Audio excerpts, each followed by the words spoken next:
Mesdames et messieurs, mes chers concitoyens, le président de la République a réuni aujourd'hui en fin d'après-midi un comité de clowns, d'astrologues et de joueurs de flûte à bec pour un apéro scientifique d'urgence afin de discuter, au regard de la situation actuelle, d'un tout nouveau protocole sanitaire. À compter du mardi 32 février à 26h75, les écoles seront entrouvertes. L'accès se fera en crabe, dans les conditions normales de 50 élèves par classe, en respectant toutefois une distanciation de 15 mètres entre chaque individu, le port du masque étant également renforcé par celui d'un collier de gousse d'ail que le personnel éducatif et les enfants devront garder toute la journée. Les commerces dits non essentiels seront dans l'obligation d'ouvrir 24 heures sur 24 et 7 jours sur 7, mais ne pourront évidemment pas accueillir de public.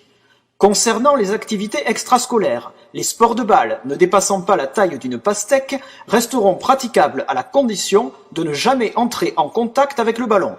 Les jeux de raquettes seront quant à eux autorisés avec des moufles.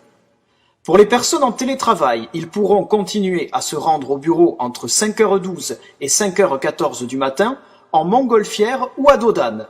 Les dromadaires seront tolérés pour les territoires d'outre-mer.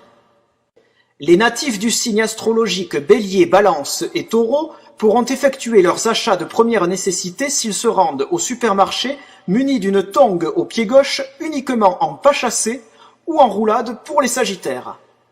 Pour les personnes nées entre 1834 et 1956, une année bissextile, qui souhaiteraient promener leur canard après 23h30, ils devront se munir d'une dérogation signée par le pape ou la Sainte Vierge.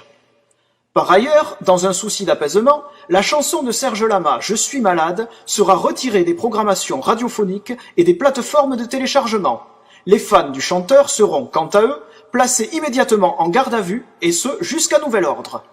Enfin, en ce qui concerne le vaccin, au vu de la pénurie actuelle, il a été décidé que celui-ci serait remplacé par la protection d'un marabout en téléconsultation sous la forme d'un mail magique dont le contenu devra être récité à la pleine lune par tous les Français qui le souhaitent. Des traductions de la formule en anglais et en zoulou seront également disponibles pour se protéger contre les variantes du virus. Nous espérons que ces mesures exceptionnelles approuvées par le Conseil scientifique permettront, à défaut de lutter efficacement contre l'épidémie, d'occuper les Français jusqu'à ce que nous trouvions autre chose. Merci, bonsoir.